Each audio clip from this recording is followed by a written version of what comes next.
EVM scam हुआ है। ये भारतीय जनता पार्टी पूरी तरह से बाबा साहेब भीमराव अम्बेडकर के संविधान को नेस्तनाबूद करके, गुरु गोलवलकर के bunch of thought we are our nationhood defined की नीतियों को लागू करके ओबीसी, एससी, एसटी, माइनॉरिटी को जो है खत्म करना चाहती है। बड़ी जीत के लिए छोटी जीत को जो है एवॉइड कर देते हैं। जैसे कर्नाटक का चुनाव का प्रश्न खड़ा कर सकते हैं, हिमाचल का, तो उनके लिए क्योंकि भविष्य में बड़ा काम करना था, बड़ी जीत हासिल करना था। अमेरिका है, रूस है, जापान है, जर्मनी है, क्यूबा है, फ्रांस है, कनाडा, तमाम विकसित देश है, वहाँ बैलेट पेपर से चुनाव होता है। तो भारत जैसे विकासशील देश में ईवीएम से चुनाव क्यों? लोकसभा चुनाव से हुए 5 राज्यों के चुनाव जो परिणाम आए हैं, कहीं ना कहीं वो पूरी तरीके से चौंकाने वाले हैं। परिणाम इस तरीके से आए हैं कि लोग चौंक गए हैं कि ये परिणाम किस तरीके से आए, क्योंकि जिस तरीके से देखा जा रहा था, राजस्थान हो या छत्तीसगढ़ हो या मध्य प्रदेश हो, यहां पर कांग्रेस और भाजपा की सीधी टक्कर देखी जा रही थी। लेकिन जो परिणाम आए हैं सीधे साफ तौर पर एक तरफ आए और तीनों राज्यों में बीजेपी ने अपनी पूर्ण बहुमत की सरकार बनाई है। समझेंगे हम आखिर इन परिणामों को लोग किस तरीके से देख रहे हैं, आखिर उनकी क्या सोच है, जो परिणाम आए हैं उनको लेकर क्या सोच रहे हैं। परिणाम आ गए हैं 5 राज्यों के और 3 राज्यों में भाजपा ने सरकार बनाई है प्रचंड बहुमत की। आप लोग जिस तरीके से देख रहे थे इसको, उस तरीके से नहीं आए, कैसे देखते हैं इसको? देखिए, जो 3 प्रदेशों पर चर्चा हम विशेष रूप से करना चाहेंगे, छत्तीसगढ़, मध्य प्रदेश और राजस्थान का। राजस्थान में तो नेक टू नेक लड़ाई थी भाजपा और कांग्रेस में, लेकिन मध्य प्रदेश हो या छत्तीसगढ़ हो, वहां भारतीय जनता पार्टी अपने को पहले ही सरेंडर कर चुकी थी, वह हार मान चुकी थी और उसी का परिणाम रहा कि 7 केंद्रीय मंत्री और सांसदों को जो है कि समर में उतारा था, चाहे प्रहलाद पटेल हो, चाहे कैलाश वर्गीय हो, चाहे वो रीता जोशी हो, फग्गन सिंह कुलस्ते हो और नरेंद्र सिंह तोमर हो। लेकिन जो परिणाम आया तो हम लोग देख करके हतप्रभ रह गए। एकदम आश्चर्यजनक परिणाम आया कि जो सीटें जितनी कांग्रेस को मिलनी चाहिए सीधे पलटा मार गया। और कांग्रेस पार्टी की छत्तीसगढ़ में जहां कांग्रेस की सरकार बन रही थी, वहां पर भारतीय जनता पार्टी ने सरकार बना करके, हम तो पहले भी आशंका जाहिर किए थे कि यह चुनाव एक दिन में कराया जा सकता था। 5 राज्य थे, छोटे छोटे राज्य थे, जब पूरे देश का लोकसभा का चुनाव एक साथ कराया जा सकता है, तो यह 5 छोटे राज्यों का चुनाव एक डेट में क्यों नहीं? यह 1 महीने का जब आप लोगों का काल खींचा गया, हम लोगों को पूरी तरह से आशंका लग रही है कि ईवीएम स्कैम हुआ है। और इसलिए कि जब आपका एटीएम हैक हो सकता है, आपका अकाउंट जो है खाली करा, ठीक है, तो तेलंगाना में कैसे जीत गई फिर कांग्रेस? वहां भी तो बड़ी देखिए, यहाँ भारतीय जनता पार्टी की लड़ाई आमने सामने गिरी। तेलंगाना में कहीं नहीं, वहां त्रिकोणीय लड़ाई, बीआरएस एक तरफ है, एक तरफ भाजपा है, एक तरफ कांग्रेस है। तो ऐसे जगह पर वो ज्यादा हाथ नहीं मारते हैं। जहां एकदम बिल्कुल आमने सामने की लड़ाई, वहां पर एक कलाकारी करने का ये काम करते हैं। और कभी कभी ये बड़ी जीत के लिए छोटी जीत को जो है एवॉइड कर देते हैं। जैसे कर्नाटक का चुनाव का प्रश्न खड़ा कर सकते हैं, हिमाचल का, तो उनके लिए क्योंकि भविष्य में बड़ा काम करना था, बड़ी जीत हासिल करना था। आप कहना ये चाहते हैं कि सपा का मतलब दोष दे दिया जाए कि सपा खड़ी हुई इसलिए भारतीय जनता पार्टी के प्रचंड बहुमत, मतलब ऐसा भाजपा बनाने की कोशिश कर रही है जी। एक कई जगह पर देखेंगे कि कांग्रेस पार्टी जितना गलतफहमी की शिकार हो गई, वह समझी कि बिना मांगे मुझे वोट मिल रहा है, मैं तो एकदम सरकार बना रहा हूं। इंडिया गठबंधन को जो जिस तरह से वो दरकिनार करने का काम किए, तो कांग्रेस को उसका परिणाम भी मिल गया है। और जो होता है वो अच्छा भी होता है, कभी कभी कहा जाता है। तो ईवीएम पे सवाल खड़ा करेंगे या इंडिया गठबंधन के साथ नहीं लड़ा, क्या है? एक तरफ बताइए। नहीं, बातें दोनों हैं। कैसे जगहों पर जो है कि समाजवादी पार्टी को दरकिनार करने का परिणाम हुआ है कि कांग्रेस पार्टी को मुंह की खानी पड़ी है। लेकिन ईवीएम पर सवाल मैं इसलिए खड़ा कर रहा हूं कि जब 2009 में कांग्रेस पार्टी की सरकार बनी थी, मनमोहन सिंह जी प्रधानमंत्री बने थे, तो सुप्रीम कोर्ट में दरवाजा कौन खटखटाया था? ईवीएम में गड़बड़ी का, घालमेल का आरोप सुब्रमण्यम स्वामी जो भाजपा के नेता हैं, उन्होंने सुप्रीम कोर्ट में याचिका दाखिल किया था कि जो है कि ईवीएम से, मशीन से चुनाव न करा करके बैलेट पेपर से होना चाहिए। बाद में सुप्रीम कोर्ट ने एक समिति बनाया और जहां ईवीएम बनता है जापान की जिस इलेक्ट्रॉनिक कंपनी में, उससे पूछा कि इस पर आपका कितना विश्वास है।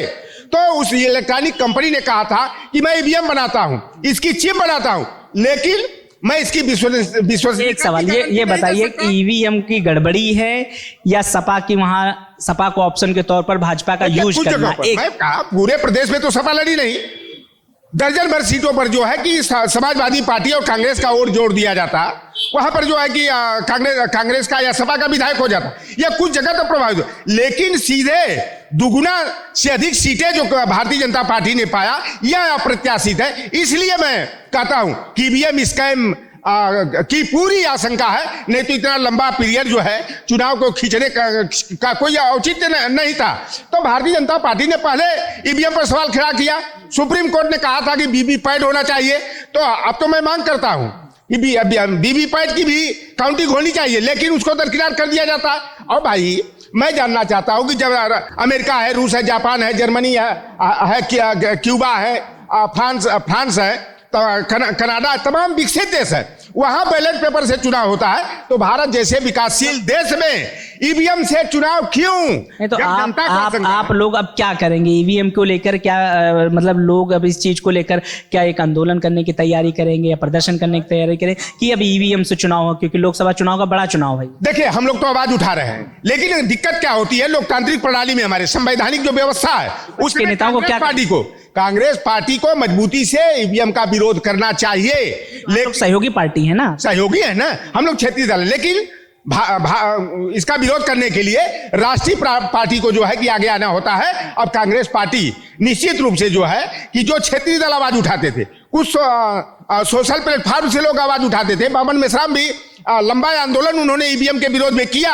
इसलिए अब लगता है कि कांग्रेस पार्टी अगर वास्तव में लोकतंत्र संविधान के प्रति चिंता जाहिर करती है और उसका लोकतंत्र और संविधान में विश्वास है, तो ईवीएम के विरोध में कांग्रेस पार्टी को आगे आना पड़ेगा और ईवीएम की बजाय बैलेट पेपर।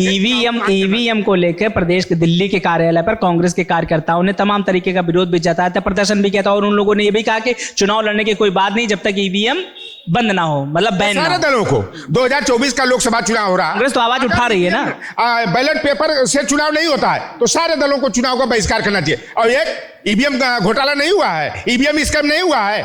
छत्तीसगढ़ का एक बसपा का प्रत्याशी वह चिल्ला रहा कि मेरे घर में 6 वोट था, मैं मान लिया कि उस प्रत्याशी की पत्नी भी वोट नहीं दिया, उसके माँ बाप नहीं दिए, उसके भाई भौजाई नहीं दिए। अरे भाई, उसका वोटवा तो मिलना चाहिए कि नहीं मिलना चाहिए? उसका कहां वोटवा गया? बसपा को वहां 0 बटा सन्नाटा वोट मिला।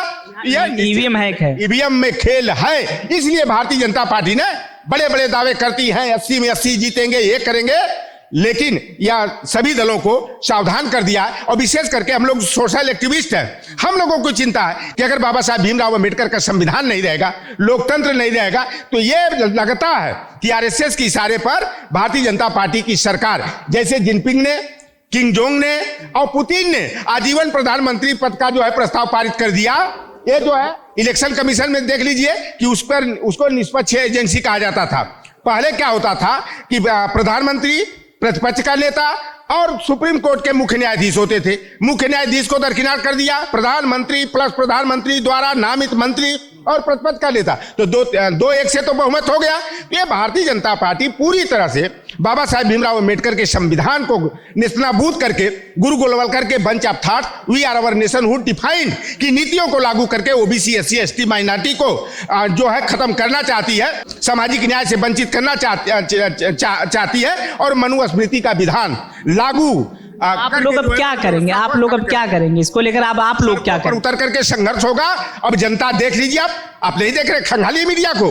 आज जनता, पूरे देश की जनता मध्य प्रदेश और छत्तीसगढ़ के चुनाव परिणाम को देख करके पूरे आश्चर्य में पड़ी है कि यह खेल क्या हो गया।